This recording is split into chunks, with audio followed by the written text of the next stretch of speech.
Hey, so today I thought I'd do kind of a quick video on the Viz system on the Springfield Echelon and show how easy it is to attach different optics to this system.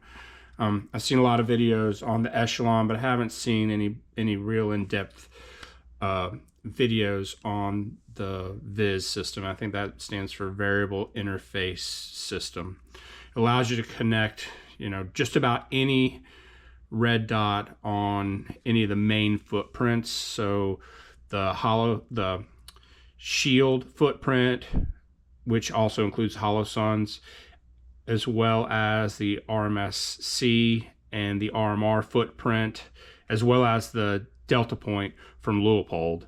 So it's pretty easy. One of the main benefits of this system, besides being able to switch red dots out pretty much at will, is that you don't need a plate to attach it. So I got a couple of extra guns here that I brought out. So this is the CS, and I've got a 509T on this, but it has a plate. So in order to co-witness the sights, I had to get higher sights put on the CS in order to be able to co-witness.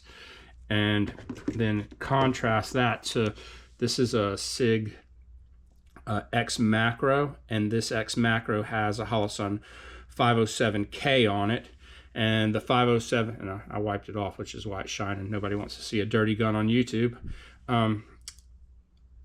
And the reason that I use this red dot on this particular handgun is that it doesn't require a plate. See, there's no plate there, and so you can co-witness with the normal sights that came on the firearm, which I think makes it more accurate in a way, because like with rifles, I know that I try to keep my sight, the height to the bore, as low as possible, so I get a better or a longer zero point of aim, point of impact, right? So 3 inches up, 3 inches down for a hunting rifle. Above and below, I get a longer point blank range, minimum point blank range, so maximum point blank range. So there. All right, so the sight that I'm going to put on this today is I'm going to put the Holosun EPS, and this EPS system, maybe I'll do another video on this later, but this is the 2 MOA dot. It's in green. It has the 32 MOA circle, or you can have the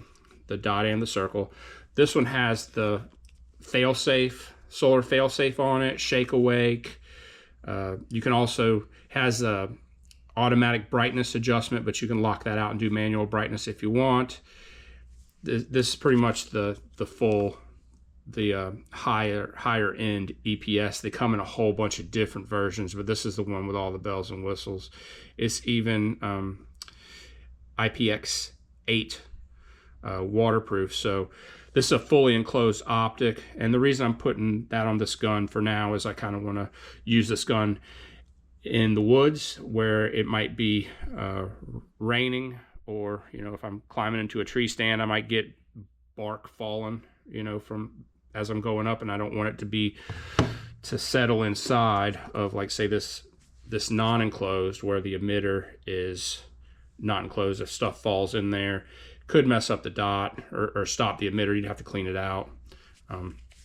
Not to say that you have to have a fully enclosed optic, because I regularly carry a G19 with a SCS on it, which is not a fully enclosed optic. You don't need a fully enclosed optic, but I want to test this out in a little bit harsher environments than just concealed carrying underneath my shirt. So, all right. So here's what the EPS looks like out of the box. You can see that it's got the solar panel on the top. It's fully enclosed. It has the elevation and windage adjustments on the side, which do click, so you can actually feel them clicking when you're adjusting. And it has an external battery. And nowadays, I don't see any reason why anyone would buy an optic with a battery that's under here that you have to take the whole optic off the firearm just to change the battery. I don't see the reason to do that anymore. Plus, that's less, for the most part, less water resistant. This has an O-ring seal here. Okay, so let's go ahead and work on the Echelon. So the Echelon is empty, no magazine, all right? Normally, if you're doing this and you're gonna leave an optic on a firearm, you should take the slide off, but I've changed optics on this gun a few times, and I'm not going to take the slide off. It doesn't take that long to do this. So T10 Torx to take the top off. Oops.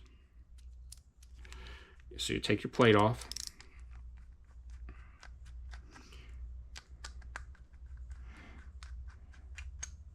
And under the plate, there are already 2 pins installed here. And those pins are for the, let's see if you can see that. Yeah, those pins are for the RMR footprint. So the EPS is the shield footprint. So we're going to take these out. You might need a pair of tweezers to do this. It makes it easier because these things get in there pretty tight.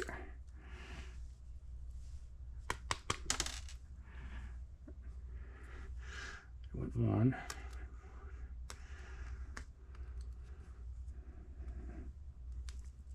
Two. There.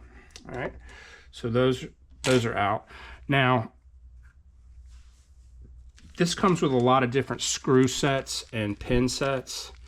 So it comes with multiple different screw sets for different optics, and it comes with another pin set 2, which is your delta point pin set. So for this though, we're going to use pin set 3. And pin set 3 comes with 2 front posts, and it comes with 2 rear stops as well. For the EPS, you're not going to need the rear stops, so I put them back in the bag. On the pins for the shield for pin set 3, there's an L and an R written on the end of these pins. You probably can't see that. In fact, I have to use my glasses to see it, but it's important to make sure that you get the right pins, because if you on the right side, because if you don't, they won't the optic won't lock down correctly and it won't line up.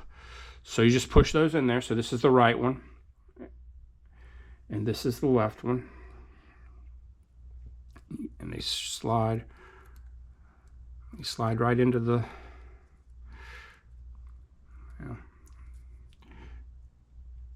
slide right in there if you have them lined up correctly. There, they slide right in, and they should be flush except for the posts that are sticking up. So can you see that? All right. Then the optic, there's the screws, locks down on top of those pins. So you should be able to put it right in there, and it should lock down there.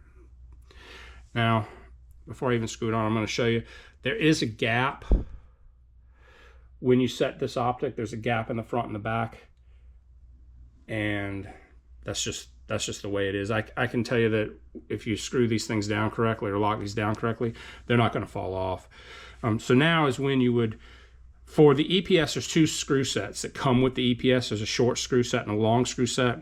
The long screw set is what is used on the Echelon.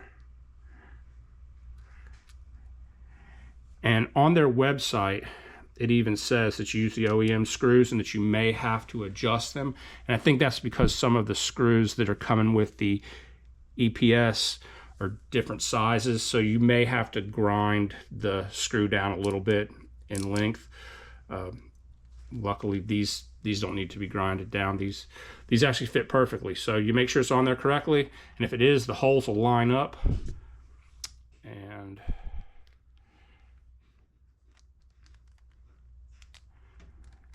And you notice I'm not putting any Loctite on, right? And I'm not putting any Loctite on because I like changing out red dots and using different dots. So I'm not gonna put any Loctite on. I'll just make sure that it's tight before I use the pistol, and I'll make sure that when I'm done that I retighten it, maybe check it if I go to the range with it or something. But overall, I'm not gonna put any Loctite on it because any blue Loctite, because I just don't want to have to break the Loctite, potentially strip my screws out or anything. Anyway, that's it being installed, and you can see it's on there. And installing every other red dot is pretty much that easy as well. I've put an RMR on here. What else have I had on this so far? I actually have a Delta Point Pro that I put on here. So I've actually tried out all 3 footprints. They work just fine. Easy to install. So if you like videos like this, or if you have any questions about either the Echelon or the Holosun EPS, go ahead and leave them in the comments. And if you like videos like this, please like and please subscribe to my channel.